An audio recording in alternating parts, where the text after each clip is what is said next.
বিশ্বকাপের বর্তমান champion Argentina. তারা আবার কোপা আমেরিকারও বর্তমান শিরোপা জয়ী। চলতি কোপার আসরে দারুণ ফর্মে থেকে কোয়ার্টার ফাইনালে উঠেছে আলবিসেলেস্তেরা। তাদের প্রতিপক্ষ ইকুয়েডর। বাংলাদেশ সময় আগামী শুক্রবার সকাল 7টায় হাউস্টনে মুখোমুখি হবে দুই দল। এর আগে সব ধরনের প্রতিযোগিতায় দু দলে দেখা হয়েছে সর্বমোট 40 বার। 40 ম্যাচ মুখোমুখিতে আর্জেন্টিনার জয় 24 ম্যাচে, বিপরীত ইকুয়েডরের জয় 5 ম্যাচে এবং ম্যাচ ড্র হয় 11টিতে। অতীতের পরিসংখ্যানের প্রেক্ষাপট এবং বর্তমান পারফরম্যান্সের উপর ভিত্তি করে আর্জেন্টিনা ইকুয়েডর থেকে অনেকটা এগিয়ে।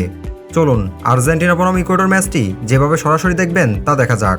আপনাকে যদি কোনো টিভি চ্যানেল বাংলাদেশ এবং ভারত থেকে খেলাটি দেখতে হয় তাহলে ফলো করতে হবে সনি 6 এবং টি স্পোর্টস টিভি চ্যানেলটিকে।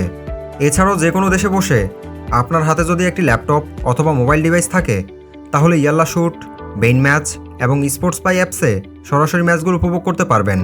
তাই গুগলে গিয়ে সার্চ করবেন ইয়াল্লা শুট অথবা বেইন ম্যাচ। যে কোনো একটি ওয়েবসাইটে ঢুকে সরাসরি ম্যাচগুলো দেখা যাবে, অথবা মোবাইল অ্যাপস স্পোর্টস পাই ডাউনলোড করে খুব সহজেই ঝামেলা ছাড়া দেখতে পারবেন যে কোনো জায়গায় বসে।